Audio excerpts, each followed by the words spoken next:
साथियों, हमारे देश में डेमोग्राफिक डिविडेंड हमारी बहुत बड़ी ताकत है, चर्चा भी करते हैं। लेकिन क्या कोई यूनिवर्सिटी है जिसने इसका स्टडी किया है कि आखिर ये डेमोग्राफिक डिविडेंड है क्या?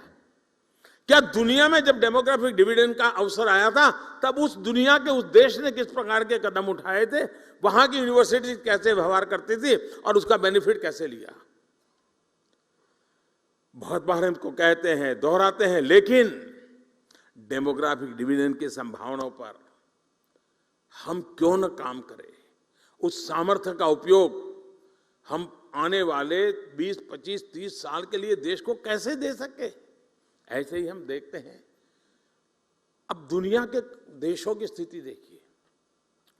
समृद्ध से समृद्ध देश भी इस बात से परेशान है कि वहां लोगों की आयु बहुत बढ़ रही है, एजिंग प्रॉब्लम है, और युवा पीढ़ी न के बराबर हो रही है। बहुत बड़ा बल्क बुजुर्गों का है, उनको जो दुनिया चलानी है उसको चला नहीं पाते हैं।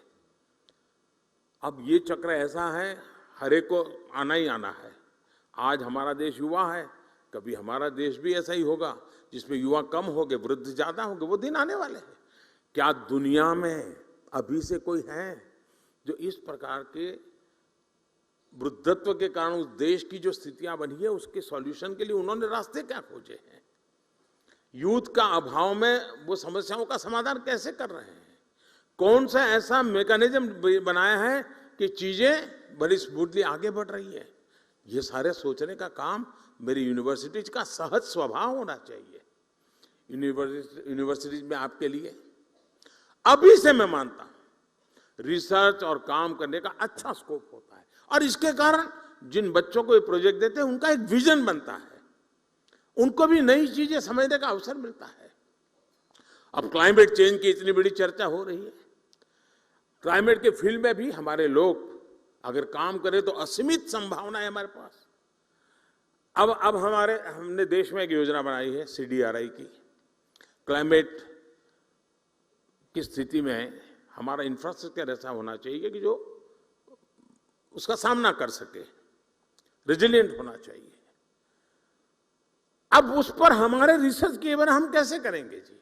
पहले के जमाने में जो चीजें बनाते थे तब न इतनी बाढ़ आती थी, न इतने वर्षा होती थी, कुदरत हमारे साथ चलती थी, हम कुदरत के साथ चलते थे। अब वो हमसे उल्टा चल रही है, हम उससे उल्टा चल रहे हैं। और इसलिए हमें इस नए संकट के सामने जीना कैसे, उसको सीखने के लिए व्यवस्था करनी चाहिए। आज सारी दुनिया सोलर पावर की तरफ बढ़ रही है। भारत भाग्यवान है कि उसके पास तपता हुआ सूरज है। उस तपते हुआ सूरज की मालिकी हम कैसे उपयोग करें? उसके सामर्थ्य को हम हमारे जीवन व्यवस्था का हिस्सा कैसे बनाएं? सोलर पावर को हमारे यहां इतना महत्व दिया गया है, सरकार की नीतियों में दिया गया है, लेकिन हम रिसर्च के द्वारा, नए नए अनुसंधान के द्वारा, आज नए युग के हिसाब से नए वैज्ञानिक संसाधनों के साथ इस ऊर्जा को इस्तेमाल करने के लिए हमें काफी काम करने की जरूरत लगती है। उसी तरह साथियों, स्वच्छ भारत अभियान, हर व्यक्ति के दिल में ये बात अब घर कर गई। हाँ भाई, स्वच्छ भारत के विषय में कोई कॉम्प्रोमाइज नहीं होना चाहिए, लेकिन बात वहां से बनती नहीं है जब तक हम वेस्ट टू वेल्थ की तरफ योजनाएं नहीं बनाते हैं। ये जो कूड़ा कचरा निकलता है उसका सर्कुलर इकोनॉमी क्या हो सकती है, उसका बेस्ट प्रोडक्ट क्या हो सकता है, ये तो यूनिवर्सिटी रिसर्च करके दे सकती है जी। हमारे नए नए लोग होते हैं, प्रयोग करके दे सकते हैं। हम वेस्ट में से बेस्ट कैसे बनाएं, हम सर्कुलर इकोनॉमी को कैसे मजबूत करें, और खासकर लोकल लेवल पर सर्कुलर इकोनॉमी कैसे, कितने क्षेत्र आज हमारे स्टूडेंट्स के लिए खुले हुए हैं। आज देश स्पोर्ट्स के क्षेत्र में भी नए आत्मविश्वास के साथ नई उपलब्धियां हासिल कर रहा है। हमारी यूनिवर्सिटीज, ऐसा नहीं होना चाहिए कि अब स्पोर्ट्स यूनिवर्सिटियां बन रही हैं इसलिए बाकी यूनिवर्सिटी के नौजवानों को स्पोर्ट्स से कोई लेना देना है। जी नहीं, हमारी यूनिवर्सिटी के मैदान शाम को भरे रहने चाहिए। बच्चों को घर भेजने के लिए मेहनत करनी पड़े, ये वातावरण हर यूनिवर्सिटी के मैदान में होना चाहिए। हमारी यूनिवर्सिटी ये लक्ष्य बना सकती है, एक एक यूनिवर्सिटी तय कर सकती है कि कि आने वाले वर्षों में मेरी यूनिवर्सिटी कितने गोल्ड मेडल ले आएगी, मेरे स्कूल के कितने विद्यार्थी, मेरी कॉलेज के कितने विद्यार्थी आगे बढ़ेंगे। ये किस यूनिवर्सिटी के टारगेट क्यों नहीं होने चाहिए दोस्तों? दुनिया के कितने देश में मेरी यूनिवर्सिटी के बच्चे खेलने के लिए जाएंगे, मैं उनको कैसे तैयार करूं? उनको एक्सपोजर मिलेगा, वे भी मेरी एक बहुत बड़ी अमानत बन जाएगा।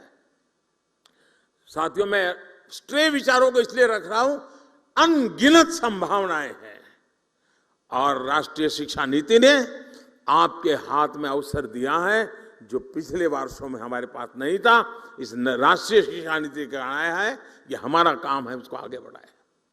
साथियों, हम सबको याद रखना होगा कि देश के भविष्य निर्माण का राष्ट्रीय शिक्षा नीति का नेतृत्व आप सब साथियों के हाथ में है।